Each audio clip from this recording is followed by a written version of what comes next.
साताऱ्यात एका अल्पवयीन मुलीने तरुणाच्या जाचाला कंटाळून आत्महत्या केली आहे. यानंतर पोलिसांनी तात्काळ संशयित आरोपीला अटक केली आहे. मात्र आज साताऱ्यातील पोय नाक्यावर मुलीच्या नातेवाईकांसह काही लोक एकत्र आल्यामुळे काही वेळ तणावाचे वातावरण निर्माण झाले होते. यावेळी पोलीस आणि नातेवाईक यांच्यामध्ये झटापट देखील झाली. मात्र पोलीस अधीक्षक समीर शेख यांनी या घटनेचे गांभीर्य लक्षात घेऊन मुलीच्या नातेवाईकांना पोलीस ठाण्यात घेऊन सर्व बाजू समजावून घेतली आहे. काही दिवसांपासून संशयित आरोपी हा मुलीला वारंवार त्रास देत होता. त्या त्रासाला कंटाळून या मुलीने आणि तिच्या नातेवाईकांनी या तरुणाच्या विरोधात पोलीस ठाण्यात तक्रार दिली होती.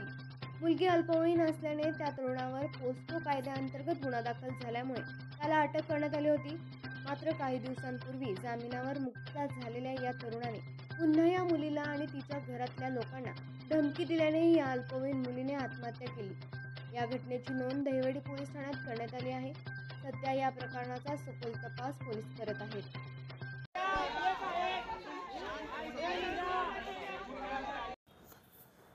नमस्कार. सुरुवातीला ही जी मुलगी आहे अल्पवयीन, ही मुलगी मूळची सातारची राहणारी आहे. काही महिन्याआधी ही दहिवडी या भागात गोंदवले या ठिकाणी ती राहायला गेली होती त्याची आई आणि इतर सगळ्या नातेवाईकांसोबत. हा जो मुलगा आहे, मुलगा आणि ही जी मुलगी यांची ओळख जुनी आहे. त्या जुनी ओळखनंतर याच्यामध्ये मागच्या वर्षी सातारा शहर पोलीस स्टेशनमध्ये एक किडनॅपिंगचा केस देखील दाखल आहे या पोरावर. नंतर त्याच्यामध्ये कलमवाढ करून त्या आरोपीला शोधून आपण आणलेलं होतं. त्याच्यामध्ये आरोपीला अटक करण्यात आली होती. तो 3 महिना जेलमध्ये देखील होता. परंतु यांचा संपर्क त्याचा नंतरही तुटला नव्हता. संपर्क होता.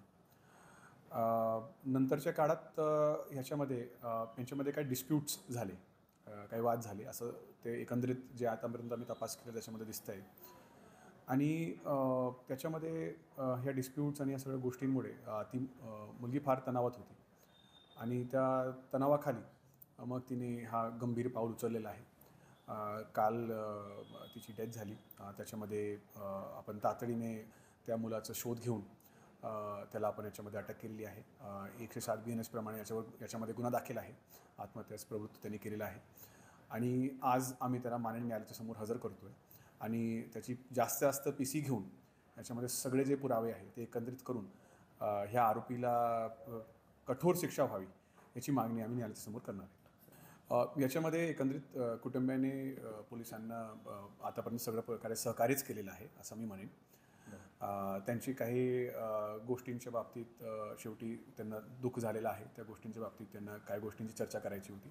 ती चर्चा त्यांच्यासोबत झालेली आहे. त्यांना तपासचे सगळे जे बारकाई आहे ते समजून सांगण्यात आलेले आहे आणि त्यांनी समाधान व्यक्त केलेलं आहे. त्याचबरोबर तपासमध्ये जे असं आतापर्यंत त्यांनी सहकार्य केलेलं आहे तसंच ते भविष्यात सहकार्य करतील असं त्यांनी आश्वासन आम्हाला दिलेलं आहे. 10वी 12वी पदवीनंतर उत्तम व खात्रीशीर करिअरसाठी निवड करा Mumbai college of hotel management साताराची. Degree in hospitality studies, diploma in hotel मॅनेजमेंटचे running courses, diploma in fashion designing. अनुभवी व तज्ञ शिक्षकांचे योग्य मार्गदर्शन, पंचतारांकित हॉटेल्समध्ये प्रशिक्षण व नोकरी. याचबरोबर परदेशात नोकरीची सुसंधी. आमचा पत्ता 310 बसप्पा पेठ, नवीन यशवंत हॉस्पिटल जवळ, Radhika road, Satara. Mobile number 96 040 66 002.